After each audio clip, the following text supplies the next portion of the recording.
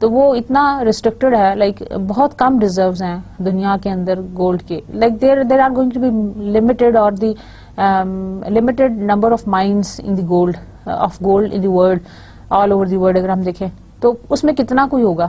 جیسے جو بھی مائنز ہے جو نیچرل ریزروز ہیں اس کی ایک لمٹ ہے نا, مطلب اگر پہاڑ بھی ہے وہ تو اس کی ایک لمٹ ہے, وہ ختم ہو جائے گا ایک دن. اب وہ اتنا جو نیولی گولڈ منٹڈ گولڈ ہے جو آپ مائن کرتے ہو وہ اتنا لمیٹڈ ہے اور اتنا ریسٹرکٹیڈ ہے کہ جو آل اوور دی ورلڈ جو growth of the world trade ہے and investment that can be easily hampered for the lack of the sufficient monetary reserves. اگر ہم صرف گولڈ پہ ڈیپینڈ کریں تو it would be very very difficult for us to survive in such international business environment جس کے اندر competition اتنا زیادہ ٹف ہے.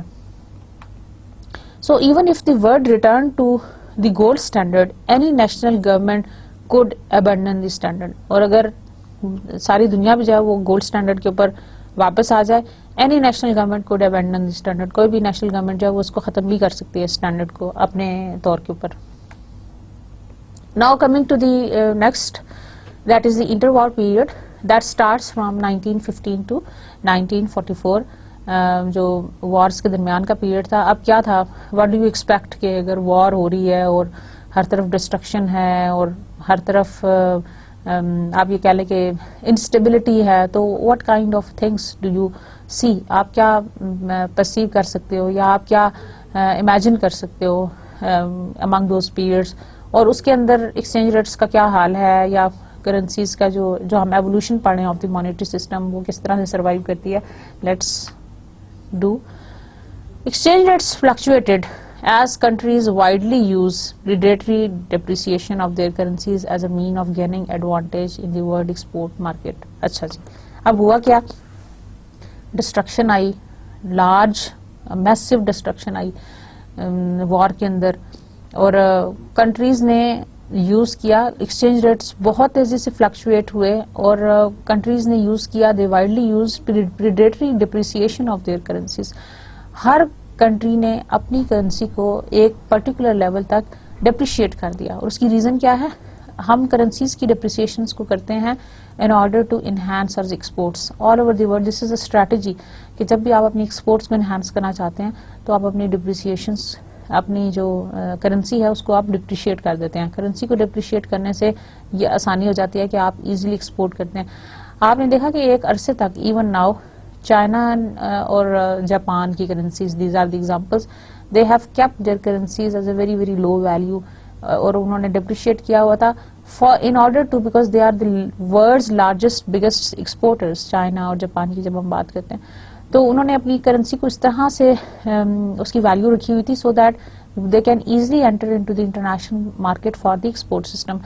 تو یہ جو انٹر وار پیریڈ تھا اس کے اندر بھی میسو ڈسٹرکشن تھی, تو کنٹریز نے, موسٹ آف دی کنٹریز نے what did they do was کہ انہوں نے اپنی کرنسیز کو largely depreciate کیا so that they could gain the advantage in the world export market, تاکہ وہ اپنی ایکسپورٹ مارکیٹ کے اندر, ورلڈ ایکسپورٹ مارکیٹ کے اندر اپنے آپ کو اسٹینڈ رکھ سکیں اور اپنی ایک جگہ بنا سکیں اور مینٹین رکھ سکیں اپنے آپ کو.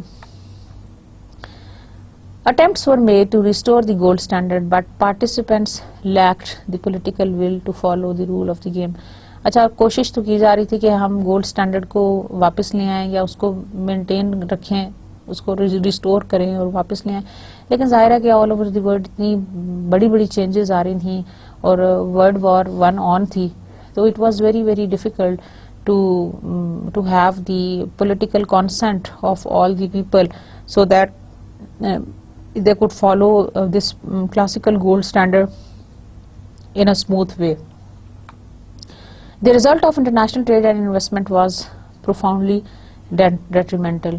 Or international trade and investment ka jo the result for these international trade and investment system, it was very very important at that time. Now we will be talking about the Bretton Woods system. Named for a 1944 meeting of 44 nations at Bretton Woods, New Hampshire. Basically یہ ایک meeting held ہوئی تھی 1944 of 14 different nations at Bretton Woods. Bretton Woods ایک جگہ کا نام ہے جہاں پہ یہ میٹنگ ہوئی تھی. The purpose was to design a post-war international monetary system. ظاہر ہے جب اتنا massive destruction ہو گیا, countries, all the currencies, they went into the massive inflation structure, اور سب infrastructure سب نے نیا ڈیولپ کرنا تھا. They wanted to have the money, ان کو کیش فلو بھی چاہیے تھا, کیپٹل بھی چاہیے تھا, اور they wanted to flow. اور یہ اسی زمانے کی بات ہے اسٹوڈنٹس, جب یہ بانڈس آئے تھے جس کو ہم کنسول کہتے ہیں. What was that? ظاہر ہے میسو ڈسٹرکشن تھی, انفراسٹرکچر تباہ ہو گیا تھا, تو they wanted to raise money. تو وہ منی کس طرح سے ریز انہوں نے کی کہ ایک ہیوج بانڈ سیل کیا برٹش گورنمنٹ نے جس کا نام تھا کنسول.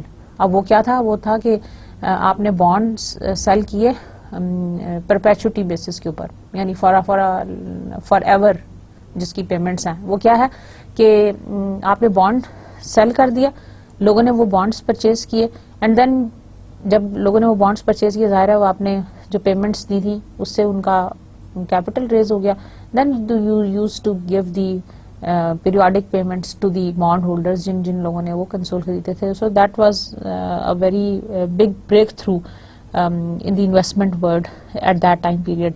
تو basically that was the time جب نیشنز یہ چاہتی تھیں کہ ہم کوئی post war international monetary system design کریں سو دیٹ جتنی بھی نیشن سفر ہوئی ہیں وہ اس سے نکلیں. The goal was exchange rate stability without the gold standard. اور اس وقت انہوں نے یہ طے کیا کہ ہم گولڈ اسٹینڈرڈ کو ہٹا کے کوئی نیا ایکسچینج ریٹ اسٹیبلٹی لے کے آئیں گے تاکہ سب نیشنز جو ہیں جن کی کرنسیز جو ہیں وہ لارجلی فلکچویٹ ہو چکی ہیں اور انفلیشن کا شکار ہیں, وہ کسی ایک موڈ پہ آ جائیں. The result was the creation of IMF and the world bank. اور اسی کی کریشن سے the international monetary fund IMF and the world bank they evoluted. یہ اس زمانے کی بات ہے جب IMF اور ورلڈ بینک ایوولوٹ ہوئے. انٹرسٹنگ ہے نا, آپ کو پتہ چل رہا ہے کہ یہ کیسے بنے تھے, کیسے ان کی نیڈ ارائز ہوئی تھی, یہ کس طرح سے سسٹم اسٹیبلش ہوا, کس طرح سے ایوولوٹ ہوا. Under the Bretton Wood system the US dollar was pegged to gold at 35 per ounce and the other currencies were pegged to the US dollar. مطلب آپ نے US ڈالر کو ایک سٹینڈرڈ بنا کے اس کو آپ نے گولڈ کے ساتھ پیگ کر دیا, اور پھر باقی جتنی بھی کرنسیز ہیں آپ نے اس کو ڈائریکٹلی گولڈ کے ساتھ نہیں, آپ نے ڈائریکٹلی اس کو ڈالر کے ساتھ پیگ کیا. سمجھ آ رہی ہے؟ مطلب گولڈ کو آپ نے US کے ساتھ, US کرنسی کے ساتھ کیا, وہ تو ایک پارٹ ہو گیا. دوسرے پارٹ میں آپ نے جو US کا کرنسی کا ہے جو ریٹ ہے اس کو آپ نے باقی کرنسیز کے ساتھ پیگ کر دیا. See how it is going. Each country was responsible for maintaining its exchange rate within plus or minus 1 of the adopted par value by buying or selling foreign reserves as necessary. اور ہر country کو انہوں نے یہ کہہ دیا کہ they were responsible for maintaining its exchange rate between plus 1 or minus 1 of the adopted par values by buying or selling foreign reserves as necessary. جتنے ان کو foreign reserves necessary تھے plus 1 اور minus 1 کی رینج میں رہتے ہوئے they can do so. The Bretton Woods system was a dollar based gold exchange rate. مطلب اس کی بیس تو گولڈ ہی ہے, لیکن تھوڑا سا اس کے اندر جو ناویلٹی آئی وہ یہ تھی کہ ہم نے اس کو گولڈ کو ہم نے US کے ساتھ پیگ کر دیا, اور پھر باقی ساری کرنسیز جو ہیں وہ US ڈالر کے ساتھ پیگ ہو جائیں گی. So the Bretton Woods system was a dollar based gold exchange rate. The Bretton Woods system was a dollar based gold exchange rate. Now جو اس کا لاسٹ ٹائم پیریڈ تھا that was about the flexible exchange rate regime, that is 1973 سے آج تک کا to present. Flexible exchange rates were declared acceptable to the IMF members. انہوں نے determine جو IMF members ہیں they declared the flexible exchange rates to be acceptable. Flexible exchange rate کا مطلب ہے کہ they can be managed by the government interventions. اس کو exchange rate کو آپ گورنمنٹ انٹرونشنس کے ساتھ they have got the flexibility, مطلب فکسڈ نہیں ہے, فلیکسیبل ہے, it is meant to be changed, وہ چینج ہو سکتا ہے. تو IMF کے سب ممبرز نے اس کو ایکسیپٹ کیا. So the central banks were allowed to intervene in the exchange rate markets to iron out unwarranted volatilities. The gold was abandoned as an international reserve asset. ہم نے گولڈ کو ہٹا دیا اور ہم نے اس کے اگینسٹ جو نکالی موڈیلٹی نکالی وہ ہم نے نکالی US ڈالر کی. Like instead of having the gold, we are now going to have the dollar as your currency. So moving on, the current exchange rate arrangements. There are different systems of the current exchange rate arrangements. Number one is free float. Free float is the largest number of countries, about 48, allow market forces to determine their currency's value. And what are the market forces? Free market forces of demand and supply are going to adjust the prices or are going to adjust the exchange rates